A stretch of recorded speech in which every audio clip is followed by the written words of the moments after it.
Good morning, students. In this session, we are going to solve some problems based on the laws of motion. That is, the first law and second law was completed. So that's why we have to do some problems on those concepts. So in your textbook, according to your textbooks, so the second question has given like this. The second question has given like this. Two objects have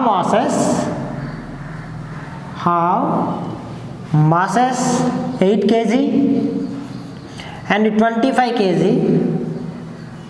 Which one has more inertia and why? More inertia and why? Inertia and why? So here the question is, whenever you want to solve the problem, you have to read the problem very carefully. What is the given data? Two objects having masses of 8 kg and 25 kg. Suppose m1 is equal to 8 kg. m2 is equal to 25 kg. Which one has more inertia? In the first law of motion, static inertia and dynamic inertia, we have solved. Inertia can be measured by using the mass, depending upon the mass.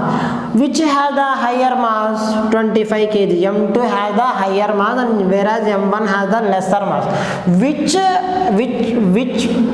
Which substance having more mass, that should having the more inertia? That's why m2 has more inertia than m1 because it has greater mass. Because inertia is measured by using its mass. It's a mass, given quantity mass. Depending upon the given quantity mass, we will measure the inertia, which having the greater mass, that having automatically that is having the greater inertia. So this is the reason. Which one has more inertia and why? m2 has more inertia. m2 has more inertia. Why? They asked the reason also. Inertia has measured by using its mass. So m2 has higher mass than m1.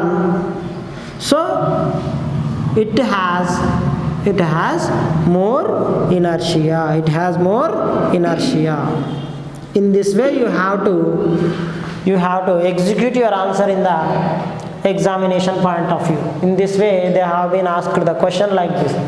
Two objects masses has given, which one has more inertia? According to which they have the static inertia 8 kg and 25 kg. Which one has more mass? It has automatically greater inertia.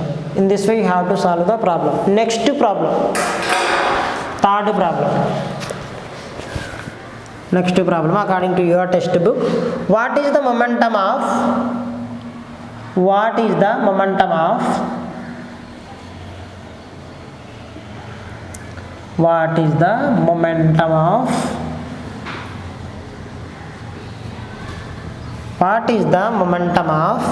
a 6.0 kg cricket bowling ball with velocity 2.2 meter per second. How do we solve? What is the momentum of a 6 kg bowling ball with the velocity of 2.2 meter per second?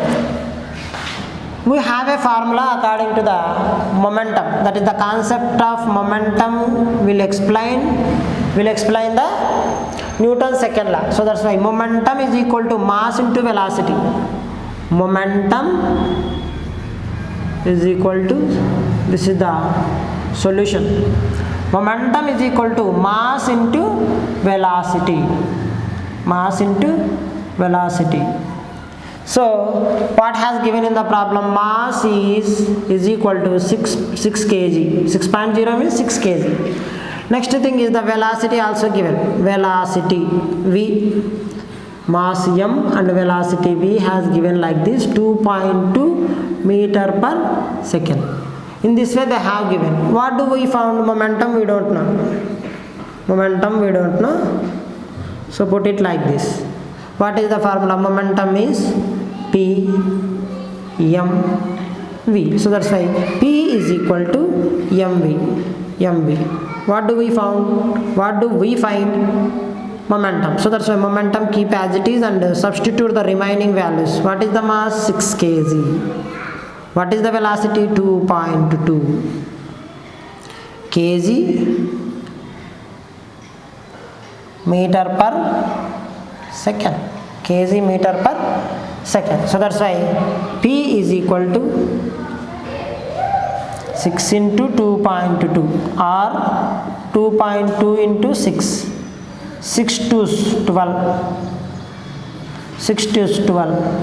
3 13. Decimal point is from right side to left side 1. So that's why keep 1. 13.2 kg per meter per second. This is the momentum. I already mentioned the units also. Kg meter per second. He doesn't ask the force, only ask the momentum. So that's why this is the answer. But in your textbook it mentioned the meter per second square. It's wrong. Let's say wrong. In your textbook the answer has mentioned meter per second square. They haven't asked the force. If they ask the force, we will do like this. Momentum. What is the momentum? Kg per meter per second, only the unit. Whereas in the force, that is the Newton. That is the kg meter per second square. That is the different one. So next thing. Next problem.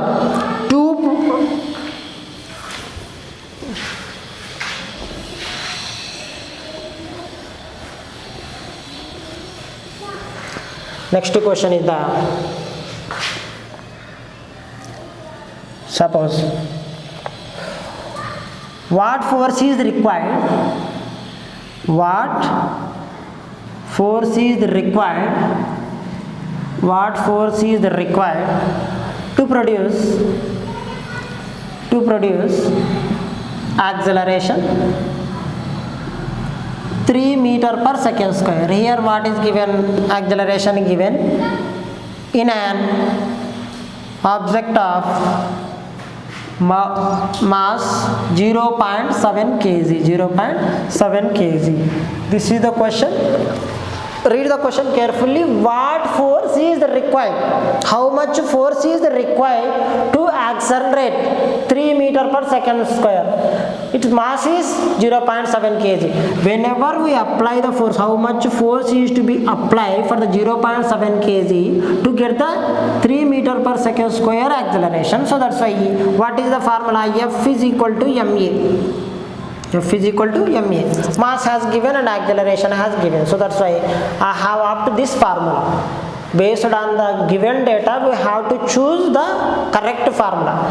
That is the force is equal to mass into acceleration. Mass into acceleration. So that's why F is equal to ma. So they asked the force. We don't know the force. So that's why keep question mark. And mass has given. What is the mass has given in the problem? 0.7 kg. Next, acceleration given. Acceleration given. Acceleration A. Mass m. Force F.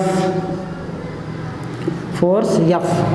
Acceleration 3 meter per second square. 3 meter per second square.